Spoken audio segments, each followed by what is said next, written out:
रहस्यमय college episode 11 जिन की मार से लड़का हुआ पागल।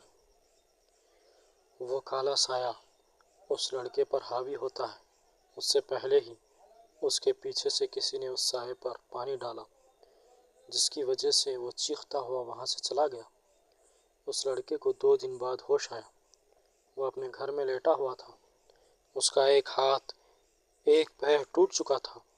उसके सामने उसकी माँ बैठी हुई थी, जो एक औरत से बात कर रही थी, शायद उसकी मासी से, जो दूसरे गांव में रहती थी। अच्छा हुआ आपा, तुम इसके पीछे गई और उस पर जमजम का पानी डाल दिया, उसकी मासी ने कहा। वो सिर्फ जमजम नहीं था, उस पर कुरान पढ़कर दम किया गया था, उस लड़के की माँ ने कहा, जिसकी आंखें रो रो कर सूज गई थी। अम्मी, उस लड़के ने आंखें खोलते ही कहा। उसकी आवाज़ सुनकर उसकी माँ उसकी तरफ मुड़ी। अम्मी, मुझे बचा लो, वो मुझे मार देगा।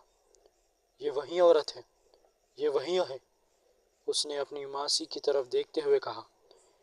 ये मुझे उस शैतान के पास ले जाएगी, उस लड़के ने कहा। नहीं बेटा नहीं, ये मासी है तुम्हारी, उसकी माँ ने कहा। लेकिन उस लड़के ने अपनी माँ के सिवा किसी को नहीं पहचाना। वो अपनी याददाश्त खो चुका था। उसके दिल में डर बैठ गया था, ऐसा खौफनाक डर कि आज भी उस गांव वाले लोगों में उस जंगल और उस लड़के की कहानी सुनाकर अपने बच्चों को डराते हैं और उस जंगल से दूर रहने को कहते हैं। अल्ताफ ने कहा। शायद वो किसी लड़की की मोहब्बत में वहां गया था, समीर ने कहा। मोहब्बत आदमी से क्या क्या नहीं करवाती, लेकिन वही मोहब्बत जो उसकी माँ को अपने बेटे से थी, इसलिए उसकी माँ उसके पीछे पीछे उसके पास पहुँच गई। लेकिन वो खुद को अपने बच्चे की उस हालत का जिम्मेदार समझती है, क्योंकि उसने उस लड़की की माँ से मिलने से मना कर दिया था जब उस लड़के ने अपनी माँ से उस लड़की का जिक्र किया और रिश्ता माँ करने को कहा। वो इसलिए क्योंकि वो लोग पैसे वाले थे और ये लोग खेती करके मेहनत करके खाते थे, और इसके बाप को भी धोखे से मार दिया गया था ज़मीन के चक्कर में, जिसकी लाश एक पेड़ से उसी के खेत में लटकी हुई मिली थी, जिसकी वजह से सबको लगा कि उसने आत्महत्या की है। लेकिन उसकी बीवी को पता था कि उसके पति को मारा गया है और उसे मारने में उस लड़की के बाप का भी हाथ था, जिससे उसका लड़का शादी करना चाहता था। इसलिए उसकी माँ ने मना कर दिया था, लेकिन जवानी का जोश और अंधी मोहब्बत में उस लड़के ने खुद को तबाह कर दिया, अल्ताफ ने कहा। चलो चलकर सोते हैं, घोरी ने कहा और सब जाने लगे। शमशाद अपने बेड पर लेटा हुआ कुछ सोच रहा था, जैसे वो मन ही मन में खुद से बातें कर रहा हो। मोहब्बत अंधी नहीं होती, मोहब्बत तो मोहब्बत होती है, चाहे कामयाब हो या अधूरी हो। जैसे आधा चांद भी चांद ही होता है और पूरा चांद भी चांद ही होता है, शमशाद ने खुद से कहा। उसके सर के पास मोबाइल रखा हुआ था। उसने अपना मोबाइल लिया और उसमें कुछ टाइप करने लगा। रात के 3 बज रहे थे, लेकिन अल्ताफ की आंखों की नींद उड़ी हुई थी। वो खिड़की के पास बैठा हुआ था। ये रातें तुझ बिन सुनी हैं, कितने दिन हो गए, ना हमारी बात हुई ना मुलाकात हुई तुमसे।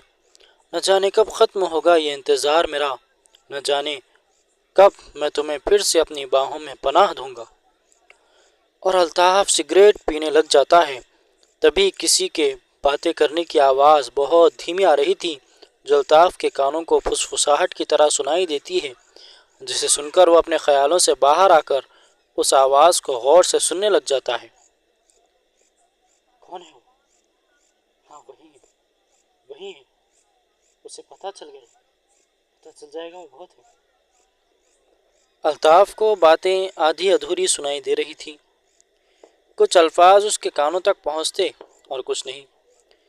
शायद ये आवाज़ छत से आ रही है, मुझे आहिस्ता से जाकर देखना चाहिए कि ऊपर कौन है, अल्ताफ ने मन में कहा और सिगरेट के कश लेते हुए روم کا دروازہ دھیرے سے کھولا اور اوپر جانے لگا۔ اگلے دن شمشاد تیاری کر رہا تھا کالج جانے کی، تبھی الطاف اس کے پاس آیا اور اس کے قریب جا کر کہا، کچھ دیر رک جا، تجھ سے ضروری بات کرنی ہے۔ آج کالج میں امپورٹنٹ لیکچر ہے الطاف بھائی۔ شمشاد نے نارملی جواب دیا، لیکچر آتے جاتے رہیں گے، لیکن جو ہم آج کرنے والے ہیں وہ اس سے بھی زیادہ امپورٹنٹ ہے۔ کچھ دیر بعد، چلو شمشاد، سمیر نے کہا، تم چلو، میں اور الطاف بھائی آتے ہیں۔ ہاں ٹھیک ہے، اور وہ چلا گیا۔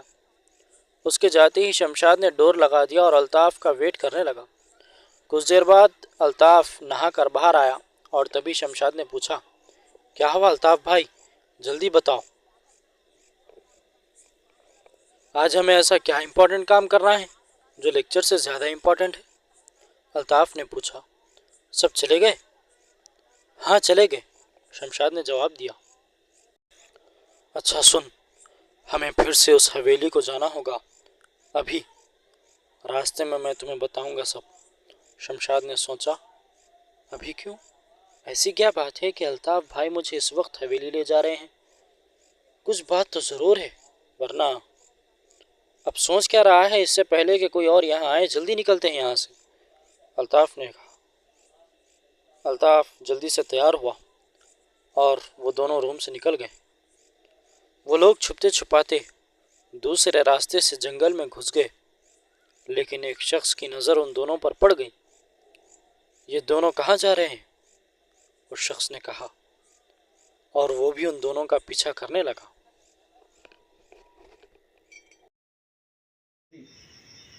کہانی اچھی لگی ہو تو سبسکرائب کریں اور اپنے متروں کے ساتھ ضرور شیئر کریں، اور ہر سیٹرڈے ایک رومانچک دل دہلا دینے والی کہانی کا مزہ لیں۔